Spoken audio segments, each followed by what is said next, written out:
ಕಾಯಕವೇ ಕೈಲಾಸ ಎಂದು ಬಸವಣ್ಣ ಹೇಳ್ಯಾರ. ತ್ರಿಕಾಲದಲ್ಲಿ ಶಿವಪೂಜೆ ಮಾಡಿ ನಿತ್ಯ ಅಂದಾರ.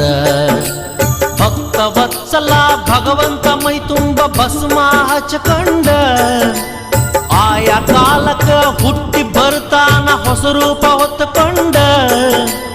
ಭಕ್ತಿಲೆ ದುಡಿದರೆ ಬಂಗಾರ ಕಣ ಇರ್ತಾನ ಕೈ ಹಿಡ್ಕೊಂಡ. ಸಂಗಮ ದೇವನ ಮಹಿಮೆ ಏನಂತ ಹೇಳಲಿ ತಿಳ್ಕಂಡ, ಏನಂತ ಹೇಳಲಿ ತಿಳ್ಕಂಡ. ಮೂರು ಬಟ್ಟ ವಿಭೂತಿ ಒಳಗ ಸಂಗಯ್ಯ ಇರ್ತಾನ. ಹಣಿಮ್ಯಾಗ ಹಚ್ಚಿದ ವಿಭೂತಿ ಬೆಳಕಲ್ಲಿ ಪರಶಿವ ಕಾಣ್ತಾನ.